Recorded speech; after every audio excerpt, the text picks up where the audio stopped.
Здраво, вие слушате Радио Канал 103. Ова е емисијата ТВ 103 со своето 65-то издание за една ТВ серија која е продолжение на култна и веќе постоечка ТВ серија која што започна со емитување во 2006 година и броеше 8 сезони зад себе, завршувајќи од 2013 година. Јас бев еден од тврдоколнините љубители на оваа серија, до тој степен што во ведната шпица на ТВ 103, која ја слушате како најава и одјава на емисијата, е позајмена од фамозното интро на таа култна серија, чиј што епилог не беше помирак на гледачите и авторите почувствуваа некаква си потреба да ја завршат приказната за серијскиот убиец Декстер Морган на попривлечив песен начин, создавајќи ја новата итерација насловена Декстер New Blood, за која ќе ви говорам во ова издание на емисијата. А на почетокот можевте да ги слушнете композициите на Mississippi Bones, односно слушнавте композициите Jones Nutria, Dystopia We Can't Believe In, потоа The Alligator Man of Champagne и Доктор Abomination's Happy Time Flash Cult. Ова се композиции кои што се наоѓаат на нивниот албум Creature Featuring Cult Classics по насловите на самите композиции кои што се прилично долгометражни и екстензивни и описни пред се. Може да заклучите дека станува збор пред се за љубители на филмовите со монструми, односно научно-фантастичните и хорор филмови кои што допираат до сферата на надприродното кога преовладува во секојдневието, така што и самите композиции на овој албум, кој што со право го носи името Creature Featuring Cult Classics, се поврзани за и околу воземјански инвазии и монструми кои што може да се пронајдат на земјата, а музиката преовладува тој амалгам на јужначкиот рок, на блуз влијанието и хард рок основата, која што е надградена од одличниот бенд кој што ни доаѓа од Ада, односно од Охајо, од САД. Така што почетокот беше резервиран за нив, а во продолжение традиционално слушаме една композиција од Rage Against the Machine, го преслушуваме албумот Evil Empire, односно ја слушаме композицијата We It Now, затоа што сте безобразни, тешко ви е да носите маски, а немате проблем да си правите лице едни на други, така што додека не ви дојде памет, ги слушаме Rage Against the Machine.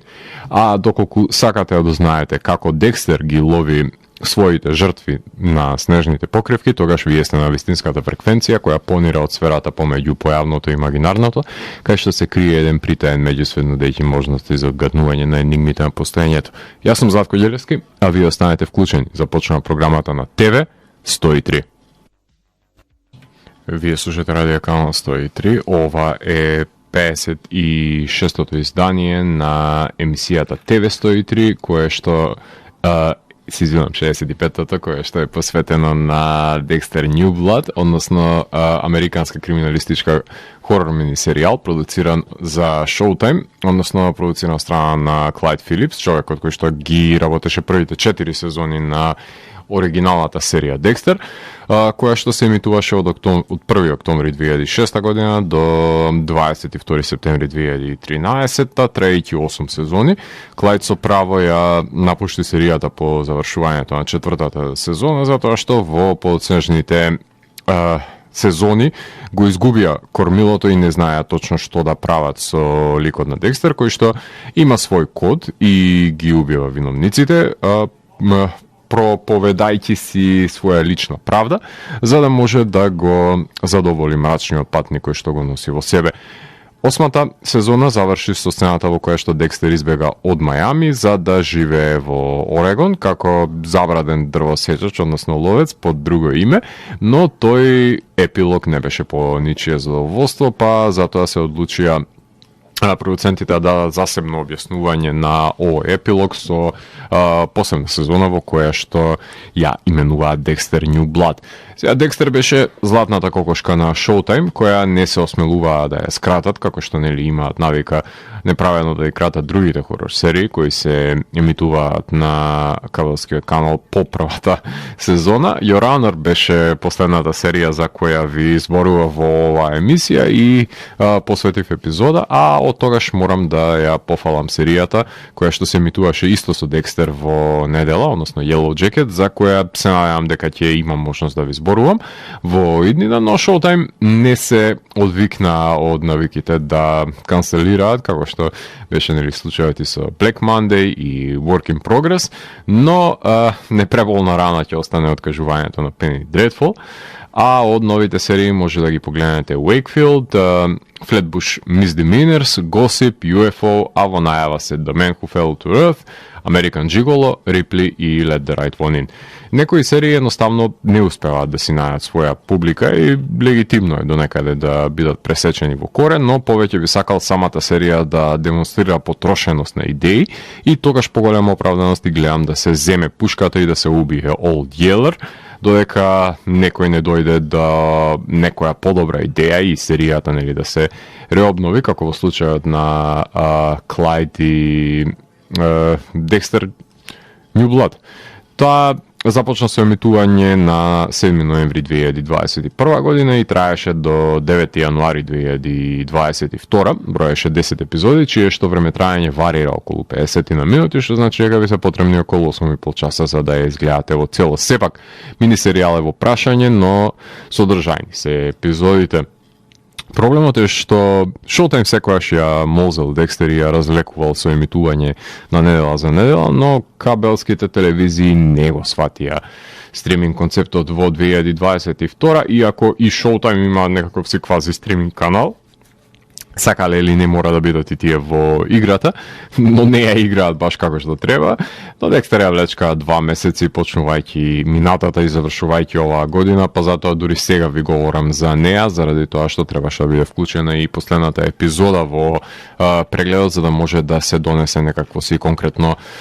мислење за неа. Серијата продолжува 10 години по случувањата на оригиналната, во која Декстер Морган бега од Мајами, кај што ги извршува убиствата како Бей Харбор Бучер, кој се преселува во Орегон, зазема друг идентитет, тој на Джим Линдси,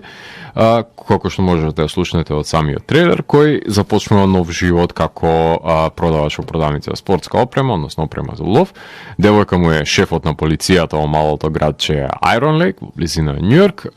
обидувајќи се успешно да ги потисне убиствените нагони, меѓутоа му се појавува привидението на неговата сестра Дебра, која го прогонува секој ден и тоа. Иако тој глуми дека е пензиониран убиец, во градот оперира друг убиец со кој ќе мора да се соочи кога тогаш и да го слушне повикот на неговиот Dark Passenger, односно таа мрачна сила која што ја носи во себе и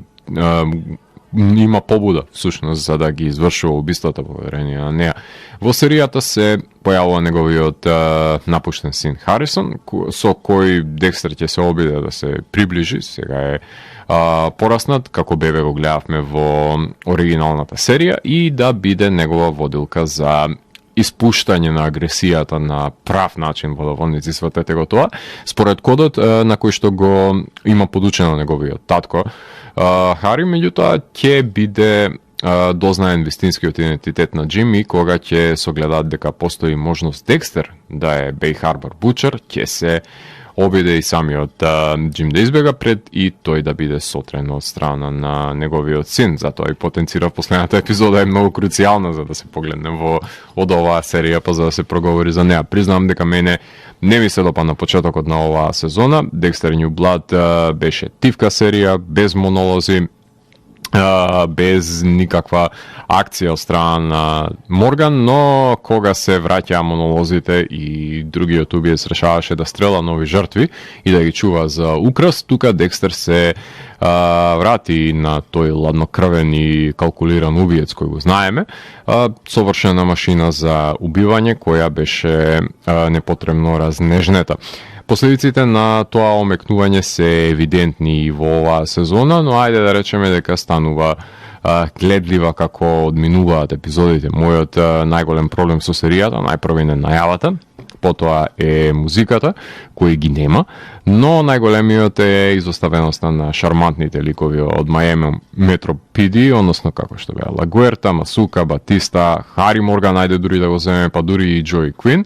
кои се незаменливи со една детективка во забаталено градче.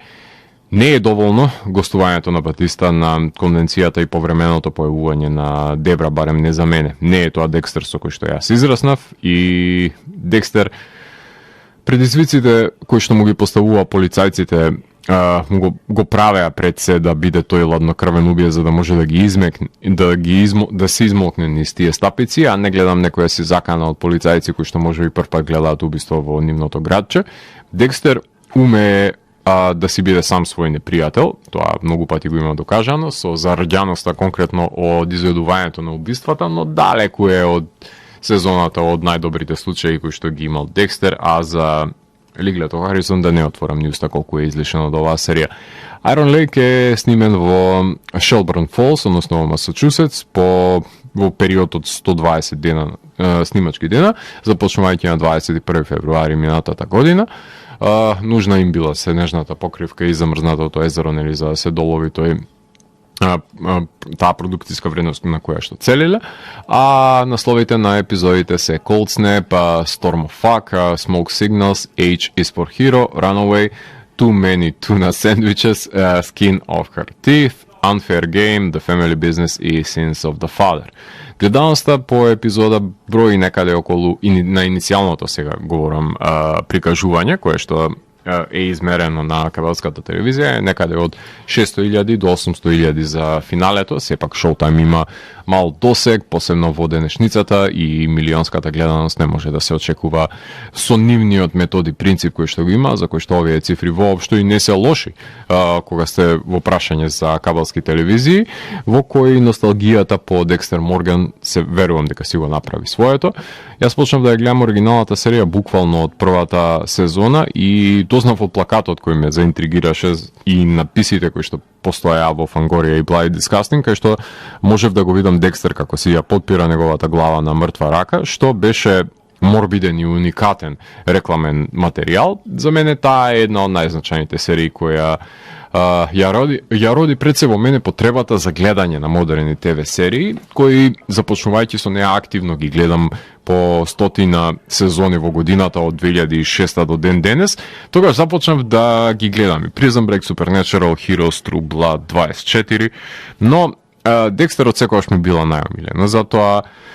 има посебно место во моето срце. Ме плашеше дека ќе нема што да каже една деценија по завршувањето, затоа што во меѓувреме започна модернизирањето на ТВ сериите и затоа што живееме од нивната златна ера и веќе изгледаат на филмови, а не на ТВ серии, но во меѓувреме се случија, нели, Breaking Bad-ови, Mad Men-ови, па покрај серија како што е Ю, например, денес, дали има нешто ново да придонесе и колку Декстер ќе се снајде во светот на мобилните телефони и инстаграми, не знам, но со оглед на тоа што е изолирана локацијата, технолошкиот бум е сведен на минимум и може да се крие дека е само еден обичен Джим од Айрон Лейк, кој секогаш е во добри односи со полицијата, за да знае дали тие му се приближуваат на неговите траги или не. Мислам дека со овие лимитации добро се носи Джим. Меѓутоа, Декстер Морган секогаш ќе биде Декстер Морган и една дамка која тешко е избришлива од историјата на американските ТВ серии пред се. Тука ќе направиме една кратка музичка пауза и во продолжение ги слушаме Сахара, односно ќе слушнеме композиции кои што се наоѓаат на нивниот албум 3, Hell on Earth, односно тоа е и назив кој што потекнува, односно асоцира на еден од поднасловите на Hellraiser. Меѓутоа, ова е бенд кој што свири, кој што е посилно влијание на Black Sabbath, нели, прото метал, стоне рок во комбинација со дум елементи, бенд кој што ни доаѓа од Шведска И од нивниот албум 3, Hell on Earth, ќе имаме можност да слушнеме композициите на словната тема Hell on Earth, потоа The Curse, Altar of Sacrifice и El Diablo. Уживајте со бендот Сахара. Вие слушате Радио Канал 103, ова е емисијата ТВ 103 со своето 65-то издание, посветено на Декстер Морган и неговите авантури во Dexter New Blood. А во овој сегмент ќе ви говорам за ликовите, односно за улогите кои што ги имаат актерите и актерките во серијата, која е предводена од страна на Майкл Си Хол, кој што го глуми Декстер Морган, односно Джим Линци, серискиот убиец кој се преселува во Iron Lake под неговото друго име, односно под називот Джим, со цел да биде незабележан од локалното население, за да започне нов живот надвор од Мајами, но неговата потреба за убивање испливува на површината и си набавува најлон сечила, создава пак соба за убивање и сечење на телото, мали парчиња и отстранување на истите. Тој се соочува со уште еден погрозуморен убиец кој убива во тој реон, со една подкастерка која што е добро запознаена за Bay Harbor Butcher што правел во Мајами, односно неговите дела кои што Декстер ги има оставен за себе, што ќе ја наведе девојката на Декстер, односно шефот на полицијата, да се посомнева дека всушност Джим Линци е Декстер Морган. Неславно завршува овој убиец според мене. Ќе бев задоволен со неговото исчезнување, искрено бидам, во 8-та сезона, отколку ова поетична смрт на која што се цели во Dexter New Blood, меѓутоа тоа што е, тоа и е. Преостанато, Джек Алкот го глуми Харисон Морган, односно синот на Декстер, кој си го бара неговиот татко, со оглед на тоа што неговата мајка е убиена од страна на Тринити Килер, ќе го најде неговиот татко Декстер во Iron Lake и ќе започне живот во местенцето, односно ќе се спријатели. Дојденецот ќе покаже и од друга страна убиствени тенденции во боречкиот меч кој што ќе ги забележи Декстер и ќе сака да го подучи на кодот на неговиот татко, односно дедо на Харисон, односно Хари, како да се справи со тие пориви за нанесување на насилство на другите кои што ги поседува очигледно и Харисон. Меѓутоа, последниот куршум ќе го има Харисон во Декстер, што е поетичната смрт, која што јас лично не ја оправдувам. Джулија Джонс ја глуми шефицата на полицијата Анджела Бишоп, која што е девојката на Джим, која по средбата со Батиста се сомнева дека Джим не е само што е Декстер Морган, туку тој е и Bay Harbor Butcher, таа со неговата помош ќе ги разреши случаите на исчезнатите девојки кои што висеа во незината канцеларија со години, кои што беа убиени од страна на серискиот убиец кој што живее во самото градче, буквално се сретнува, ако ништо друго, во денот Анджело со него неколку пати и да не беше Декстер, мислам дека ќе си останеа да висат се уште овие називи на мртвите девојки, никогаш не може да ги пронајде заради тоа што толку добра детективка е што може да открие кој е Декстер Морган, меѓутоа не може да си ги реши случаите во низиниот град. Џони Секуаја ја глуми, односно Одри Бишоп, која што е низината ќерка, која е заљубена во дојденецот Харисон, а Лано Милер е наредникот Логан, кој што е помошникот на Анджела, кој ќе да е малку заљубен и френзиониран од страна на неа. И секако да не ја забораваме тука Дженифер Карпентер, која што ја глуми Дебра Морган, мртвата сестра на Декстер, која му се појавува како грижа на совест и секогаш го обвинува Декстер за неговите одлуки. Е првата која што ќе му каже ти реков да не го правиш тоа, односно таа е проекција на неговата подсвест, која што го прогонува во јаве. Кленси Браун го имаме во улогата на Курт Колдуел, убиецот на сезоната. Секогаш кога ќе имате еден познат актер во некоја улога, мора да се посомнувате дека има нешто повеќе зашто тој е најмен да глуми во серијата. Тој е богаташот од Iron Lake, кој што има корпорација под закрила и против која се протестира на големо во малото градче. Тој се има навика да киднапира девојки и да ги пушта да трчаат како не баре се плен, да бегаат додека тој става амуниција во неговата пушка и ги стрела. Уште да ги напоменеме дека во серијата едно падобранско појавување, две падобрански појавувања има Дейвид Зејас, односно Анџел Батиста, фамозниот детектив од Мајами Метро PD, мажот на Лагуерта, кој држи предавање во Њу Јорк и тука се запознава со Анџела, која што ја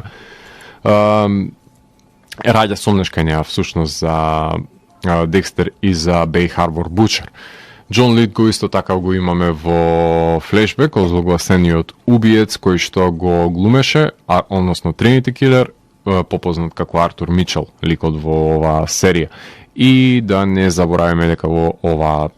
серија се појавува и Джейми Чунг, односно таа ја глуми Моли Парк, која е подкастерка, која доаѓа во Айрон Лейк по трагата на нови серијски убици за правење на незини емисии. Се спријателува со Анџела за да асистира во решавањето на случаите на исчезнатите девојки, се додека и самата не стане дел од колекцијата на убиецот кога ќе душкалото кога ќе се приближи премногу до екзекуторот.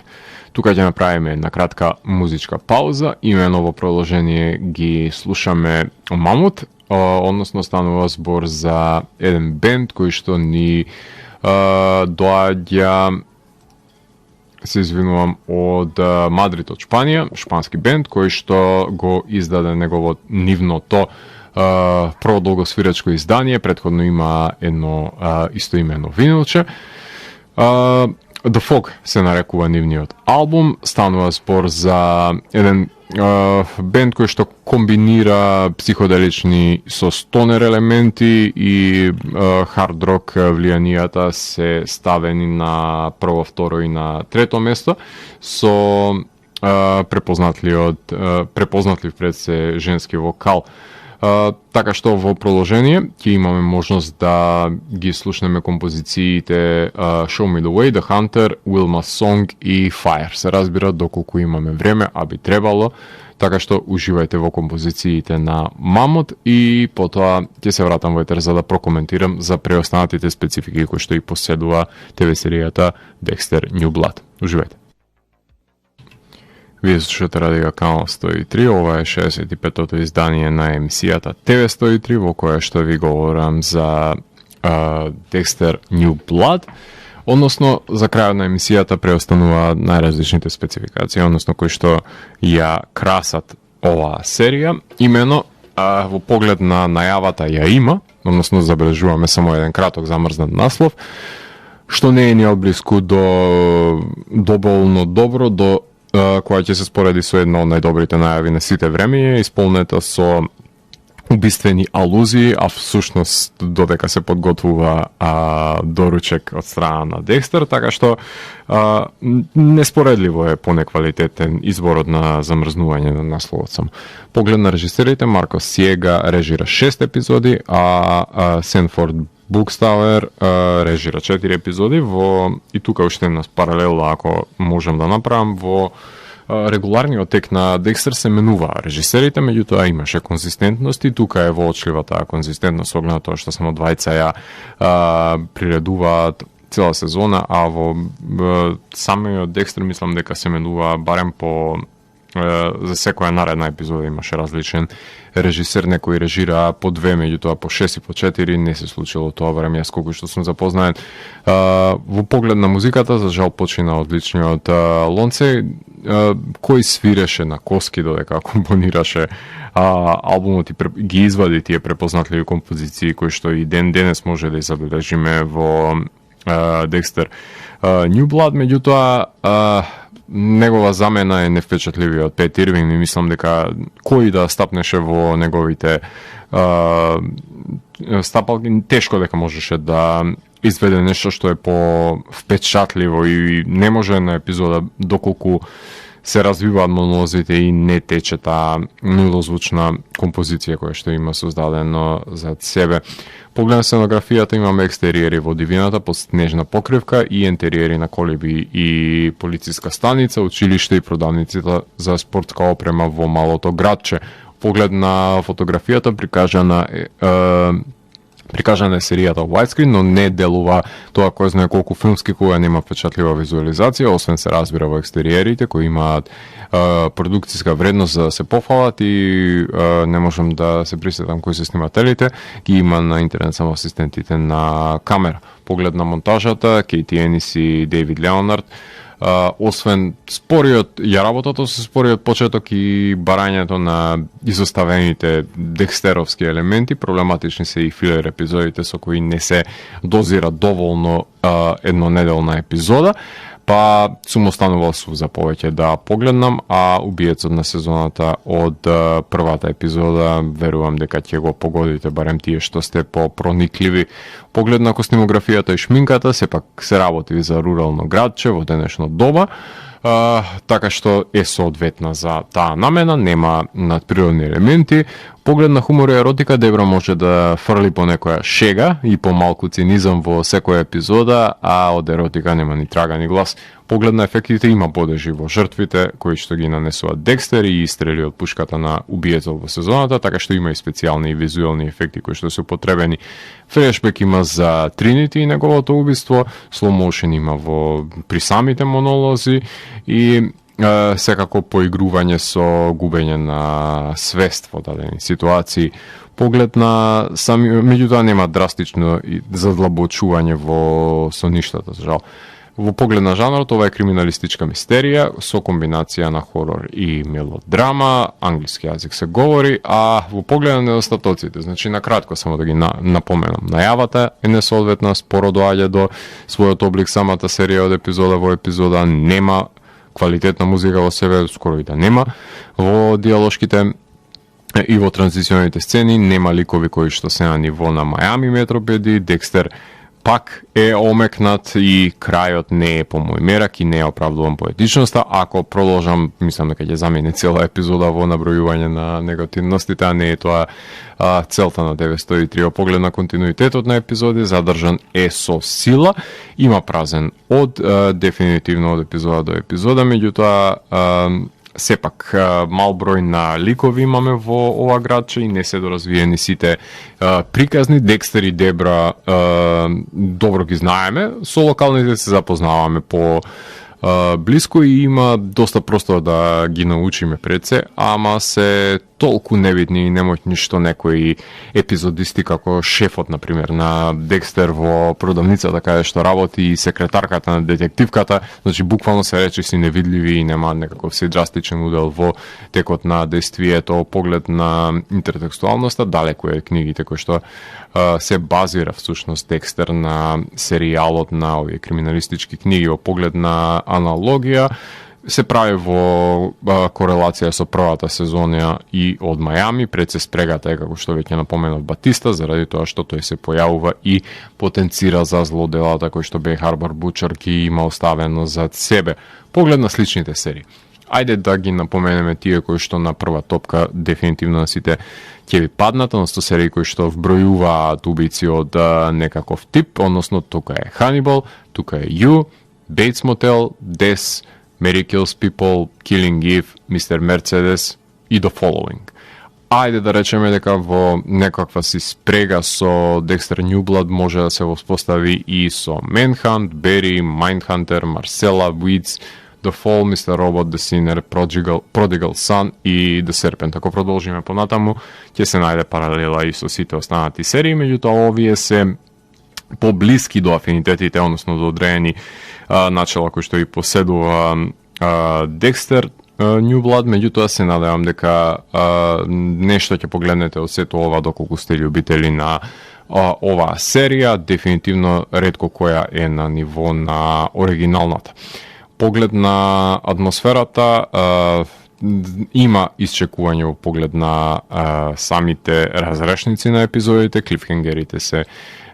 не се толку интензивирани, меѓутоа се присутни. Се присутни во секоја епизода, гледливоста е загарантирана и убедливоста секако дека е постигната. Поглед на самите разрешници на епизодите, клифхенгерите се не се толку интензивирани, меѓутоа се присутни. Се присутни во секоја епизода, гледливоста е загарантирана и убедливоста секако дека е постигната.